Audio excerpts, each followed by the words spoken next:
আলহাজ অধ্যক্ষ মোহাম্মদ আলী আলম, আজকে অনুষ্ঠানে বিশেষ অতিথি জননেতা জনাব আরিফুল ইসলাম সোহেল। আমি আজকের এই যুব সমাবেশের পক্ষ থেকে মেহমানবর্গকে ধন্যবাদ জানাই। সম্মানিত ভাইরা আমার, এই দেশটা আমরা একটা সুন্দর দেশ হিসাবে গড়ে তুলতে চাই। এই দেশটা আমরা বৈষম্য মুক্ত একটি দেশ হিসেবে গড়ে তুলতে চাই।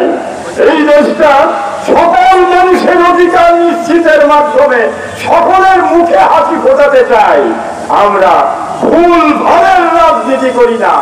আমরা আপনাদের সাথে স্পষ্ট ভাষায় আল্লাহর দ্বীন কায়েম হলে একজন মুসলমান যেমন সুখ এবং শান্তির একটি আবাসস্থলে অভয় অরণ্যে জীবন যাপন করতে পারবে, একজন নারী রাস্তা দিয়ে হেঁটে যাবে, দুর্দান্ত ওই বেপরোয়া সওয়ালদের দ্বারা তারা ট্যাঙ্কিং হবে না।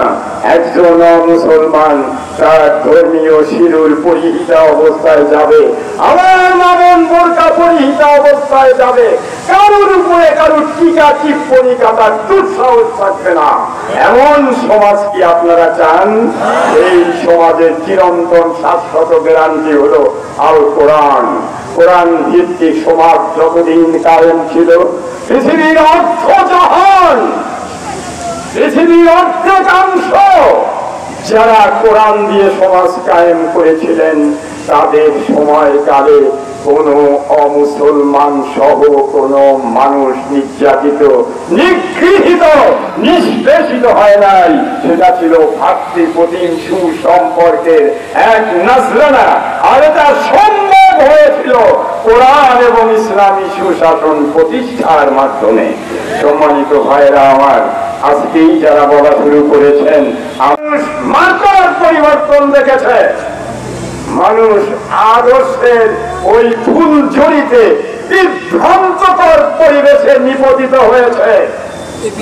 এক একবার নির্বাচনের মাধ্যমে এক একটি গণজোয়ার তোলার জন্য যারা এখানে নেতৃত্ব দিয়েছেন, তারা কখনোই জনগণের কল্যাণ সাধন করতে পারে নাই।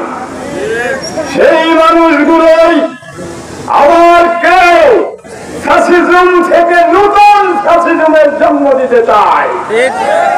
এই দেশে আবার যারা পেশি শক্তির মাধ্যমে ভোট কেন্দ্র দখল করতে চায়, এই দেশের মানুষের কাছে ভোটাধিকার হরণ করার জন্য যারা উদ্যত হয়ে কণ্ঠ মিলিয়ে বলে আমরা ক্ষমতায় যাব, সরকার ব্যালট পেপার না দিলে নিজেরাই চাপিয়ে নেব।